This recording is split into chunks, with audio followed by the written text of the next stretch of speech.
बहुत बार ये देखा गया है जब किसी देश की कैपिटल प्रॉब्लम में आती है तो उस टाइम पूरा देश प्रॉब्लम में आता है, क्योंकि इससे अदर कंट्रीज को बहुत गंदा रिप्रेजेंटेशन जाता है हमारी कंट्री के रिगार्डिंग। दिल्ली इंडिया की कैपिटल है और इस कैपिटल में जो हाल हो रहा है उसे देखकर पूरा इंडिया पैनिक में है, लेकिन दिल्ली की जो हालत है उसमें दोनों गवर्नमेंट जिम्मेदार हैं। जैसे कि पूरी कंट्री की जिम्मेदारी सेंट्रल की है और स्टेट्स की जिम्मेदारी स्टेट गवर्नमेंट्स की। इन दोनों में से किसी ने भी अपना काम ढंग से नहीं किया और ना ही कोई प्री प्लानिंग की। तो जानते हैं दिल्ली में ये सिचुएशन क्रिएट कैसे हुई। इवन दिल्ली में क्या, पूरे कंट्री में ये सिचुएशन क्रिएट कैसे हुई, लेकिन मैं स्पेशली दिल्ली पे फोकस करूंगा क्योंकि Delhi is the capital of India. Delhi government ने ट्विटर पर एक पोस्ट डाली और बताया कि उन्हें सिर्फ 2500 रेमडेसिविर डिलीवर हुई हैं। रेमडेसिविर एक इंजेक्शन है जो कोविड में रिकमेंड किया जाता है डॉक्टर्स के द्वारा। तभी दिल्ली हाई कोर्ट ने दिल्ली गवर्नमेंट को बोला कि एज पर रिकॉर्ड्स 52,000 रेमडेसिविर आपको डिलीवर हुई हैं, लेकिन इस पर दिल्ली गवर्नमेंट का अभी तक कोई रिप्लाई नहीं है। एक न्यूज़ आर्टिकल में ये भी बताया कि दिल्ली में कैसे रेमडेसिविर की ब्लैक मार्केटिंग हो रही है। दिल्ली में 50 से 80,000 तक रेमडेसिविर बिक रही है। तो ये सोचना गलत नहीं होगा कि ये ब्लैक मार्केटिंग ही है, क्योंकि दिल्ली में गवर्नमेंट के पास जब रेमडेसिविर नहीं है तो नॉर्मल लोगों के पास ब्लैक मार्केटिंग के लिए रेमडेसिविर कैसे आ रही हैं।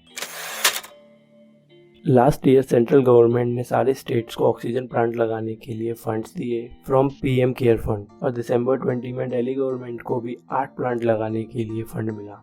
तब सेकेंड वेव स्टार्ट हुई अप्रैल में। तब 20 अप्रैल तक सिर्फ दिल्ली में एक प्लांट ऑपरेशनल था। तब दिल्ली गवर्नमेंट से पूछा गया कि आपने प्लांट्स क्यों नहीं लगवाए, तो 2-3 आर्टिकल्स में खबर आई कि दिल्ली गवर्नमेंट के पास फंड्स नहीं है। मैं आपको कुछ न्यूज लाइंस की हेडिंग और कुछ आर्टिकल्स दिखाना चाहूँगा। दिल्ली गवर्नमेंट ने जनवरी, फरवरी, मार्च 21 में इन 3 महीनों में 150 करोड़ रुपए स्पेंड किया है एड्स पर, सिर्फ अपनी पब्लिसिटी पर। तो वो फंड्स की कमी कैसे हुई? तो जो फंड्स की कमी हुई है वो शायद यही रीजन हो। एक आर्टिकल रिलीज हुआ 27 अप्रैल को, जिसमें अजय कुमार भल्ला जो होम सेक्रेटरी ऑफ इंडिया हैं, उन्होंने कहा कि आइनॉक्स एक ऑक्सीजन मैन्युफैक्चरिंग कंपनी है जो दिल्ली में 150 मैट्रिक टन सप्लाई देती है 45 हॉस्पिटल में। लेकिन दिल्ली गवर्नमेंट के एक ऑर्डर पास होने के बाद उन्होंने ओनली 17 हॉस्पिटल्स को डायरेक्ट सप्लाई देना स्टार्ट कर दिया। लेकिन आइनॉक्स ने बताया उस ऑर्डर के पास होने के बाद बाकी के 28 हॉस्पिटल्स को ऑक्सीजन देना बंद हो गया। रीजन था कि वो गवर्नमेंट के साथ टाई अप में नहीं थे।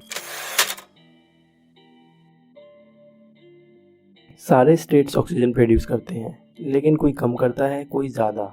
इसमें प्लांट्स वेरी करते हैं। सेंट्रल गवर्नमेंट ने कहा है कि ए स्टेट बी स्टेट को ऑक्सीजन सप्लाई करेगा। वैसे ही दिल्ली के लिए उड़ीसा को सेंट्रल ने अलॉट किया है। उड़ीसा दिल्ली को daily 70 metric ton oxygen supply करेगा। उड़ीसा तो ऑक्सीजन देने के लिए रेडी है, लेकिन दिल्ली गवर्नमेंट ने एक हफ्ते में 22 मैट्रिक टन ऑक्सीजन लिफ्ट करवाई। न्यूज़ चैनल्स इस न्यूज़ को कवर इसलिए नहीं कर रहे हैं क्योंकि जैन से लेकर मार्च तक जो 150 करोड़ रुपया खर्च हुआ है वो इन्हीं न्यूज़ चैनल्स पे हुआ है, इसलिए वो चुप है। लेकिन इस पर दिल्ली हाई कोर्ट ने चुप्पी नहीं साधी और दिल्ली गवर्नमेंट से रीज़न पूछा कि ऑक्सीजन शॉर्टेज होने का रीज़न क्या है। दिल्ली हाई कोर्ट ने केजरीवाल और उनकी गवर्नमेंट पर लगे हुए क्रिमिनल नेग्लिजेंस PIL को भी एक्सेप्ट कर लिया है। तब दिल्ली गवर्नमेंट ने ओनली जजेस के लिए अशोका 5 स्टार होटल में 100 रूम्स बुक किए एज अ कोविड वार्ड। इस पर दिल्ली हाई कोर्ट ने केजरीवाल और उनकी गवर्नमेंट से पूछा कि ये जो आपने डिसीजन लिया है ये किससे पूछ कर लिया है। तब इस ऑर्डर को वापस लिया गया।